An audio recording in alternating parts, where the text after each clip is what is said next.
All right, welcome to the next episode of the Rap Thought Podcast.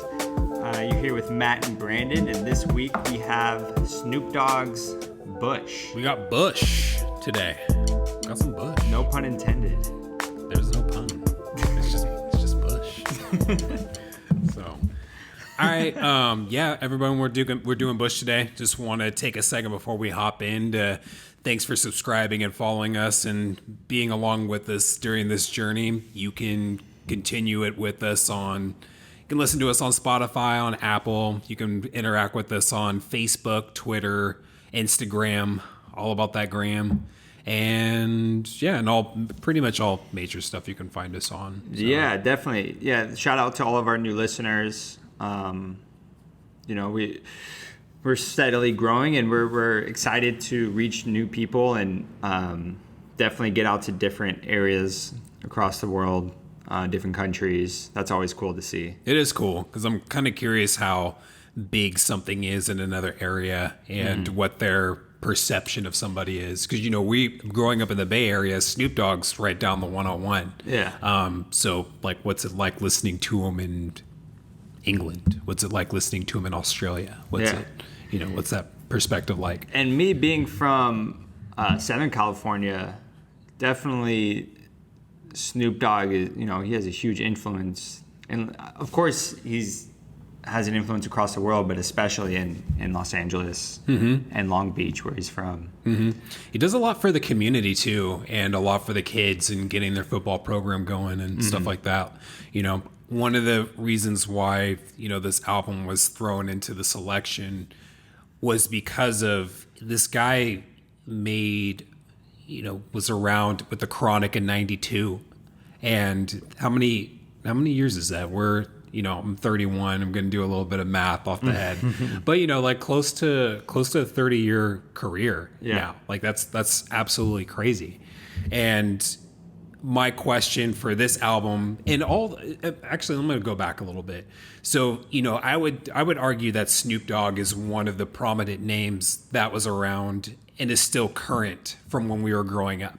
So for me, I'm going to throw in Eminem, Ludacris, Dr. Dre, Snoop Dogg. That's kind of what I'm throwing out there. Yeah. But the question that comes up, and I think we'll address this too, is when we do 444, because that's on the list.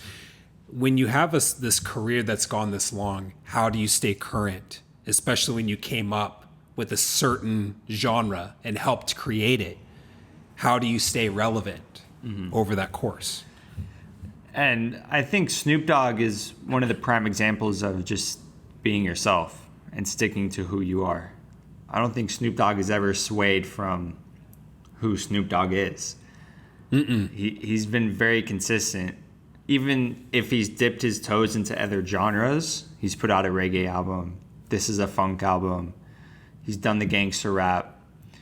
He's kind of been all over the place, but he's always stayed true to himself. You always are going to be like, yeah, that's Snoop Dogg.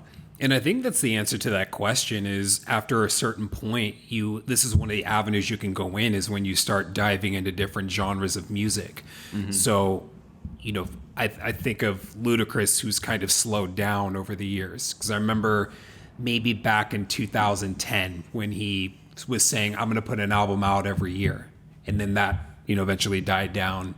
Years passed, and he puts out Ludaversal, and then it's been some years after that. I think he dropped that in like 2016 or so. Yeah, Luda's been out of the picture for quite a bit, but focusing on acting. Yeah, and so is Snoop Dogg. Snoop Dogg's been in plenty of movies, TV shows. He's had his own shows. He's all over the place. He's all over, but he's been steady dropping. So this Bush is actually the first. So he was dropping albums. Then he dropped the reggae album as Snoop Lion. Bush is the first album back as Snoop Dogg. And then he's dropped. Snoopzilla. And he did the 7 Days of Funk album with Dame Funk, who's a funk producer. Yeah, I saw that. But even so, after Snoop Lion, this one was the first one, and then he's dropped a couple albums almost every year. Yeah, he dropped 2 albums last year that I actually liked quite a bit. Yeah, I was actually listening to Make America Crip Again. That one had a good feel to it. I liked it. Yeah, what was the last one he put? It was like Thank Me Later. Thank Me Later. I think that's it. Yeah, I have that because that's actually. Oh, I Want to Thank Me. I Want to Thank Me. And that's actually been on one of my rotations, actually. I mean, when I go on a run, I'm listening to Countdown. I'm listening to I Want to Thank Me. That album is actually pretty legit. I really like it. Yeah, I like that album. But in terms of taking a different direction, this one, this is where like I respect his game. I said a couple podcasts back that I really like Jamie Foxx because he was a comedian. He dropped some albums. He's a great actor. Yeah. And, when you've been in the game for a long time, you have to switch it up because you're just going to I think of Will Ferrell. Mm-hmm. You can only be Will Ferrell so many times. Dane Cook. You can only do that so many times. Yeah, you can only be a one-trick pony for so long. And then we get tired of it. But, yeah. I gave Reincarnation a listen and I wasn't too thrilled about it. And I didn't really feel like it was a reggae album, but it definitely had a reggae feel to it. But Bush and what he did here, I really, really liked. I was pretty sold. Oh yeah, on Bush. I had forgotten about this album, but I did listen to it when it came out. And listening to it now, it reminded me that I've heard this album and I really liked it. I think in 2015, it just kind of got lost in the shuffle because so many other great albums came out that year, namely Kendrick Lamar's To Pimp a Butterfly. Mm-hmm. So I feel like this album, not that it came out at the wrong time, but maybe it just kind of got lost in the noise of everything else that was dropping that year. I can see that. It actually came out